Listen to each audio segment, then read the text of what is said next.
The White House is readying the $1 trillion infrastructure push that has long been seen as one of the few bipartisan legislative achievements that could be accomplished next year. The need for a bill that can win bipartisan support became even more crucial after Tuesday's stunning special election in Alabama, when voters sent a Democrat to the Senate for the first time in over 20 years and chipped away at the GOP's already razor-thin majority.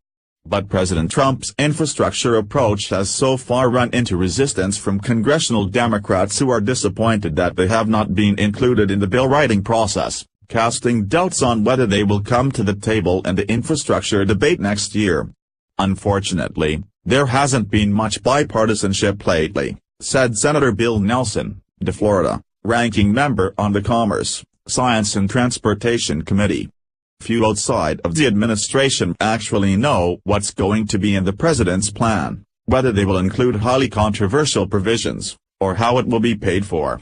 Advertisement: White House plans to submit detailed legislative principles to Congress in early January outlining Trump's vision for upgrading U.S. roads, bridges and other public works. Trump initially promised to address the issue within his first 100 days in office, but the issue has slipped to the back burner amid other GOP priorities this year. Officials are still putting the finishing touches on the roughly 70-page infrastructure document, which is expected to serve as the building block for lawmakers to write actual legislation next year. Ahead of the proposal's release, Trump huddled with House Transportation and Infrastructure Committee Chairman Bill Shuster, ARPA, and Transportation Secretary Elaine Chao in the Oval Office this week to discuss the infrastructure effort.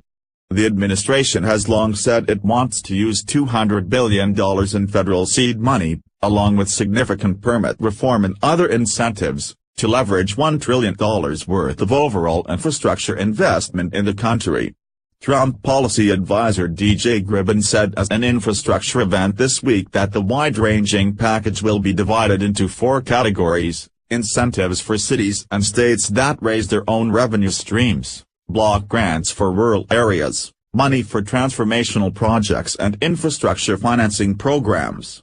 Shuster cautioned that there is still a lot of work to do on the plan, but said he has every intention to reach across the aisle and incorporate Democrats into the process. The Democrats want to do infrastructure, he told The Hill. We'll find out where they are. Indeed, in the immediate wake of Trump's victory last year, House Minority Leader Nancy Pelosi, D. California, and Senate Minority Leader Charles Schumer, DNY, were quick to point to infrastructure as one of the few areas that they would be willing to work on with Trump.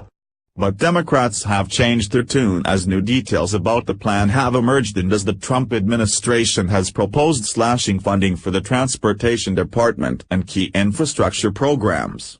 Democrats put forward our ideas on infrastructure back in January because we were eager to get to work and have an honest policy discussion with President Trump and our Republican colleagues, said Senator Tom Carper, D.Del, ranking member on the Environment and Public Works Committee. But since then it's always next month. We're always being told that we'll see details next quarter or next month. And I'm just looking forward to when next month finally arrives. Democrats, who laid out their own $1 trillion infrastructure plan earlier this year, prefer to inject federal funding directly into the nation's transportation system. But some of the rebuilding ideas pitched by the administration so far include giving tax credits to the private sector for backing infrastructure projects and rewarding cities and states that raise their own revenue for infrastructure.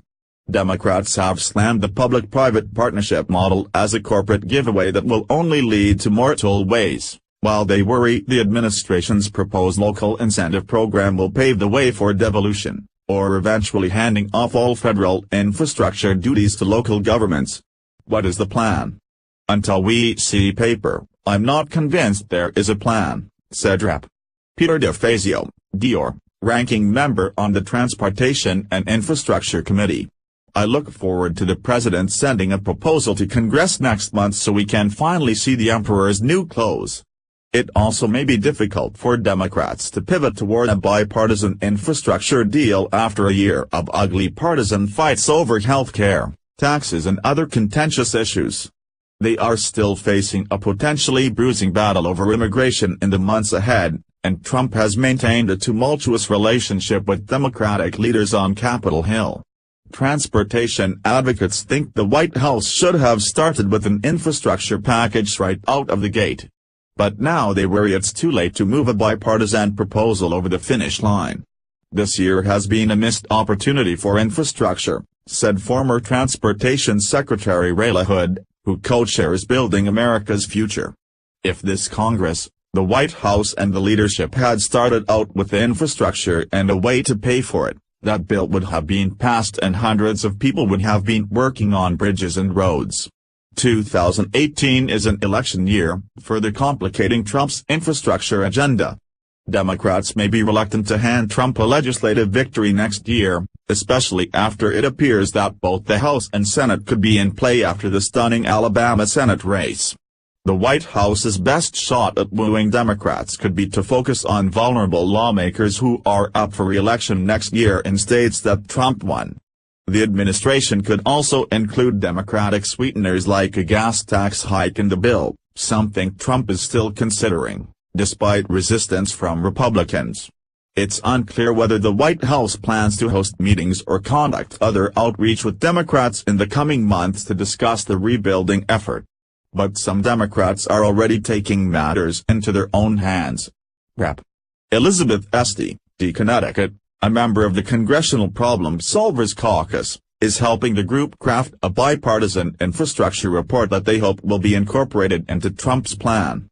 Esty says she has no idea whether the rest of her party would be willing to play along with Trump on an infrastructure bill, but said voters want us to get things done.